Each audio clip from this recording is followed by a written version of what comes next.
Welcome to the Fire and Earth podcast with your hosts, Jason Mefford and Kathy Groover. Fire and Earth, giving you the keys to unlock your limitless potential.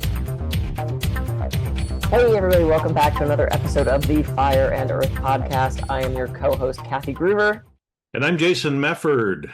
And today we're going to talk about some perseverance things and knowing when to change direction. So as Kathy and I were talking, how you doing, what you've been up to, all of our, catch up as friends for the first little part before we start hitting record, there were kind of some common themes that both of us have been dealing with as of late. And it reminded me of an old speech that I had heard. It was given by a woman named Janet Leigh.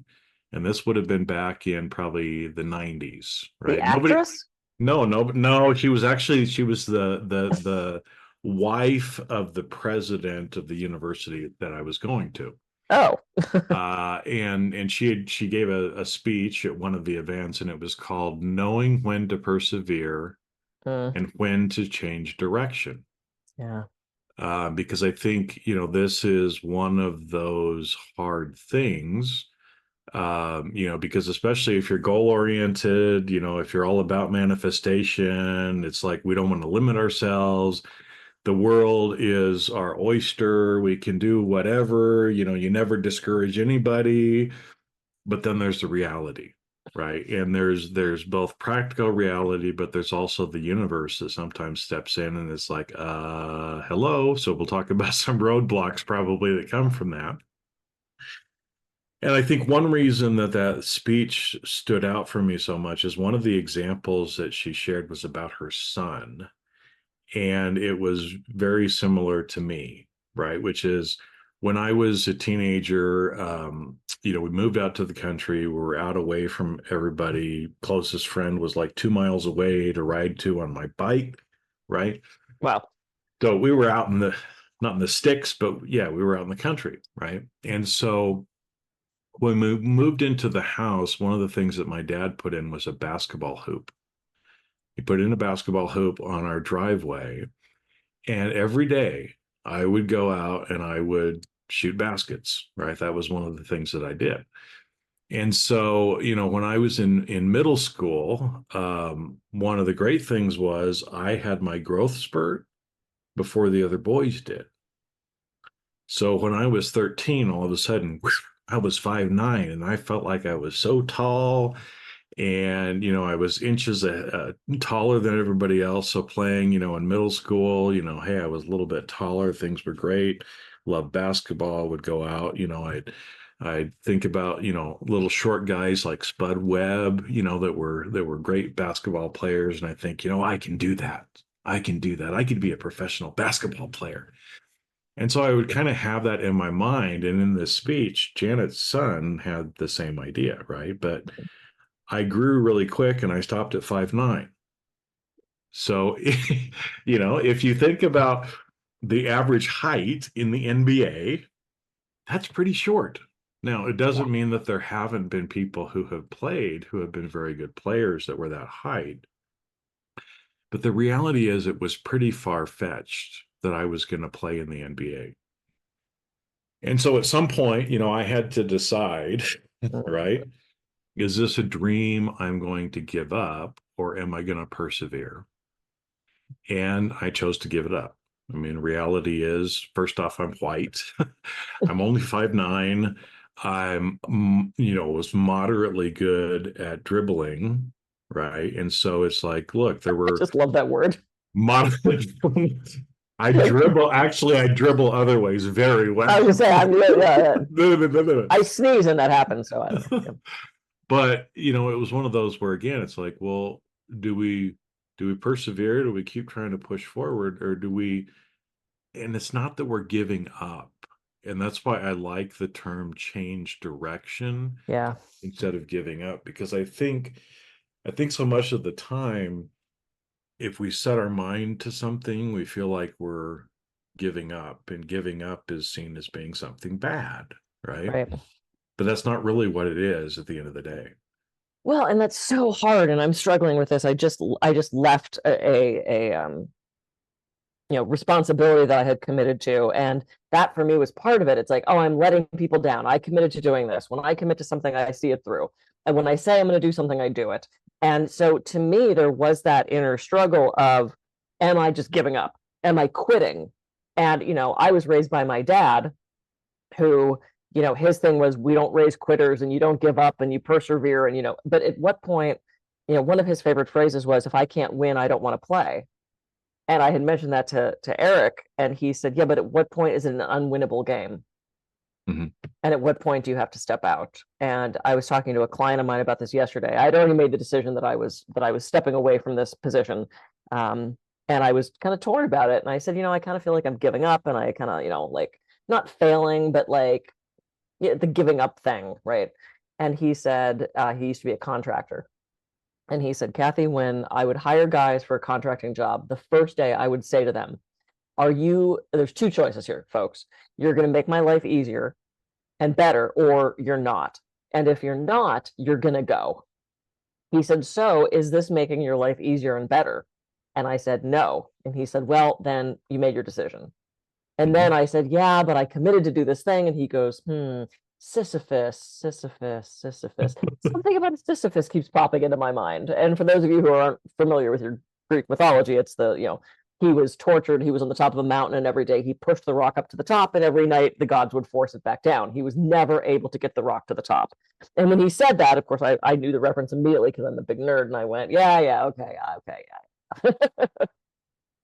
Well, and because it's interesting, like that, how these things end up working out, and we feel like we're quitting, but we're not necessarily quitting, right? And I know I found kind of in my life, because a lot of people, especially like I said, if you're goal oriented, if you're like all about manifestation, you're like, I can do anything, right?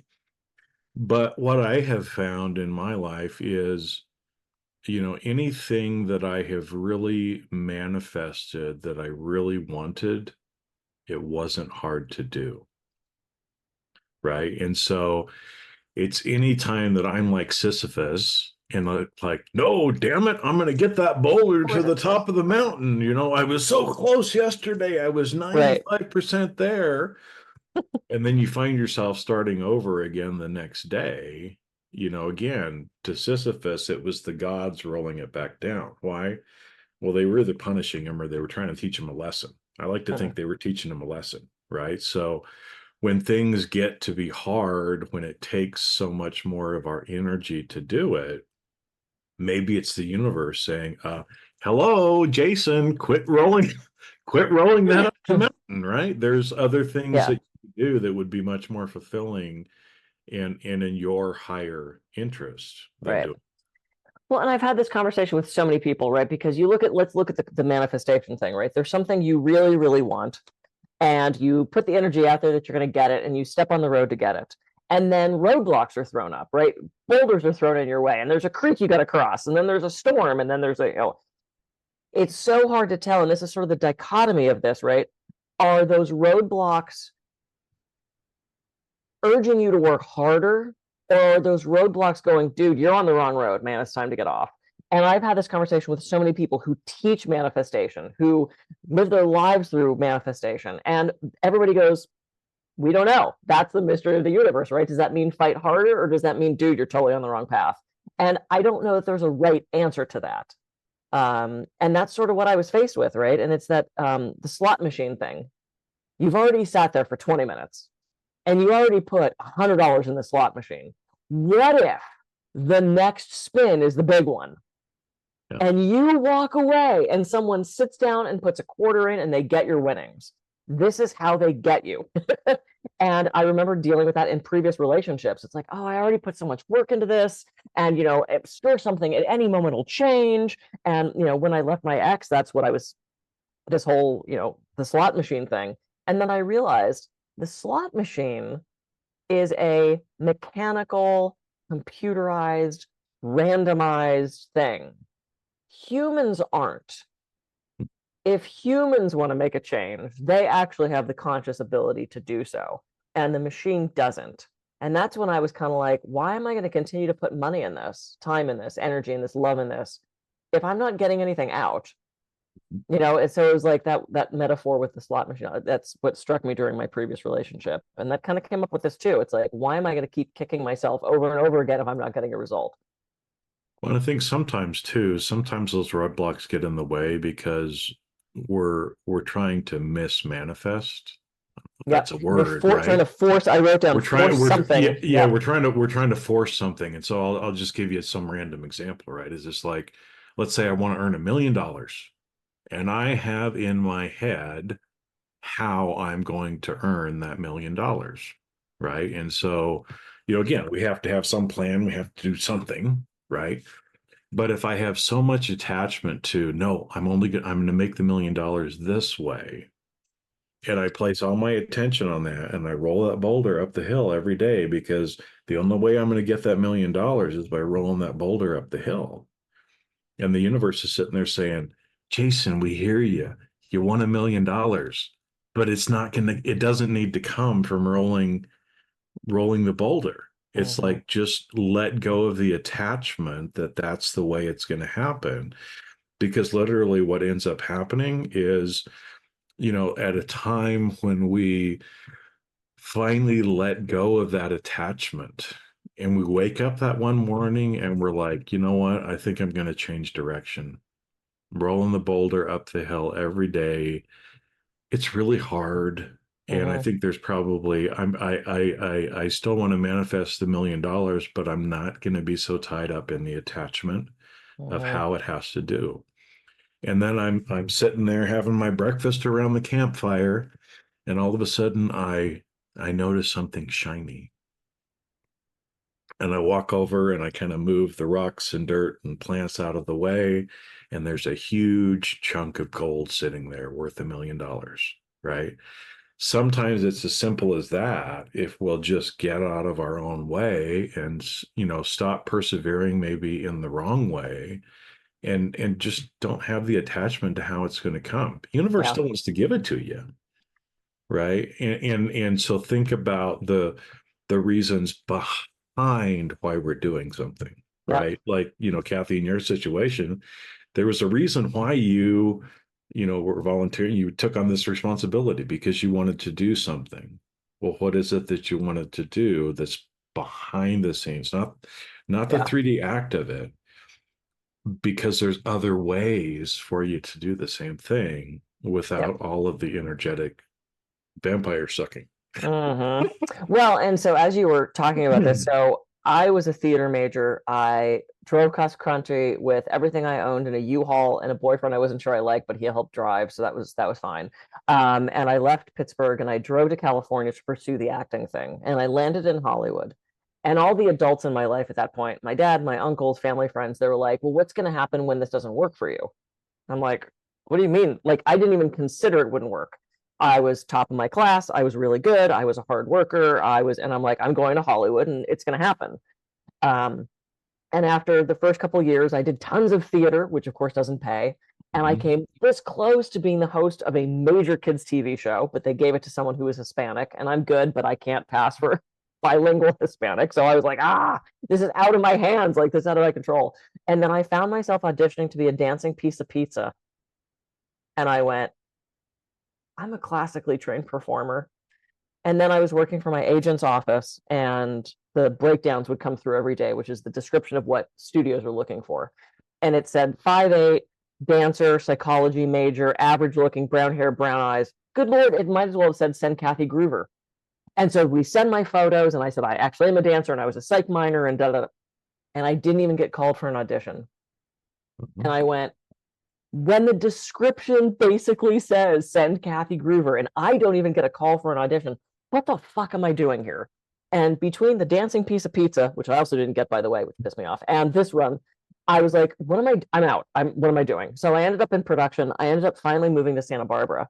And when I said to my acting friends, I'm leaving. I'm done with the acting thing. They're like, oh, but you're so close. You're just about to have your big break. You're just okay. What does so close mean? I have friends who were regulars on Seinfeld who still aren't big actors. And I said, I'm going. And I gave up that dream of being on stage. And here we are 30 years later. And this past week, I was in Ohio in a basketball arena with my face on giant jumbotrons, entertaining and teaching 1,500 people. It happened. It just looks a little bit different. Yeah, you're still And on stage I'm still entertaining I'm still entertaining, and now I'm actually getting paid well for it. And I'm getting to teach people things. It's not me on a silly sitcom. No offense to, I would love to be on a silly sitcom, but it was like I'm still doing the thing. Like I always dreamt of being on a magazine cover, and that ended up happening with trapeze stuff.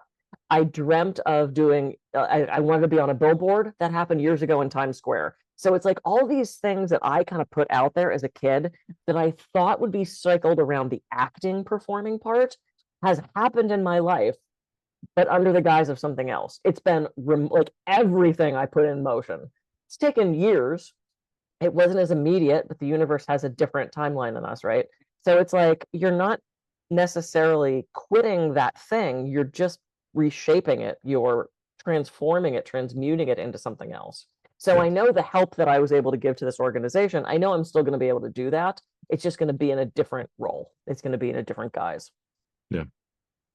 Yeah, I think How do we, that's I was going to ask you a question. So I have a question. So when I gave up acting, people were like, oh, I told you she'd give up. I knew it wouldn't work. I said, so you have all these naysayers, right? So when you decide to switch gear, when you decide to stop pushing to go get the $1 million and then you find the gold, how do we handle other people's perception of that? Oh, you quit. Oh, you gave it up. I knew you couldn't do it. You failed, because that's a huge influence on us, right? So it is. how do we handle all those people that are like, see, told you couldn't do it. Yep, I knew you'd stop. I knew you'd give up. I knew you'd quit. You're a quitter, whatever, da, da, da, da. How do we handle that? Well, it all comes back to us not giving a damn about what other people think, right? Because it has nothing to do with us, right? And so for me, it means, sometimes, a change like this shows the true colors of people, Mm-hmm. right? And so certain people have been cut out of my life Mm-hmm. because they may have acted that way, when I made a change. Other people, I grow closer to because I see how they respond to the change. But, for me, ultimately, and again, I'm done this good all the time. I'm still learning how to do it. But, when somebody comes to you and says, "Oh, Jason, you're a quitter, right? You didn't become an NBA player. See, I told you could never do that." Okay, that's their issue, not my issue, Yeah. right? Because a lot of times when people say things like that, and this has become a lot more clear to me in some interactions I've had with people recently, when somebody says something like that, they're acting from a place of distorted energy, in that they feel so bad about themselves that they're trying to make me feel bad Mm-hmm. about myself so that they believe that they have more value because they're making me feel worse than they feel about themselves, right? Yeah. And so we can continue that cycle, or we can say in our head, you don't even have to say it out loud, but you can be like, bullshit. Mm-hmm. I am not a quitter. I just chose to change direction. Yeah. And Yeah. and I love myself. I know I'm not a quitter. I know I am consistent. I finish, I do what I say, but I also know that I'm allowed to make a different choice. Yeah. Right. And And and it's because for me, like first marriage, it was that way, it's like, oh, this is going to be forever, all this kind of stuff. And then I changed my mind. And I remember, that wife saying, well, you don't have any integrity because you told me this was going to be forever. And it's like, mm-hmm. well, I changed my mind. Yeah. Yeah. We're allowed to change our mind, but we have to also be okay with that, Yeah. right? Yeah. I Within got within the within ourselves. yeah, totally. I got the you broke our vows. Hmm. I'm like, okay, well, great. It's also, and this popped into my head as you were talking, it's none of our business what anyone else thinks of us. Hmm. Hmm. Yeah. Yeah, because Ah, I think that's the simple truth. It's harder to live it. but that's the Yeah. simple truth. That's how we get rid of the naysayers. Yeah, and this is my choices have made sort of relationships very clear with people involved in this whole thing. It's been fascinating. It's been fascinating. So, okay. Well, this has been very helpful personally to me, and I'm sure to others. So, yeah. Well, and to me, right? And to Because you, like we yeah. said at the beginning, we've both been going through some of these things, and when do we say no, and when do we change direction, and stop persevering, quit being Sisyphus. Yeah. Yeah. Everyone go read about Sisyphus. He's great. Cool. Yeah. All right. I am Kathy Groover. I can be reached at kathygruver.coach. And I'm Jason Mefford. I can be reached at jasonmefford.com. So go out, have a great week, and we'll see you on the next episode of the Fire and Earth podcast. See ya. See ya.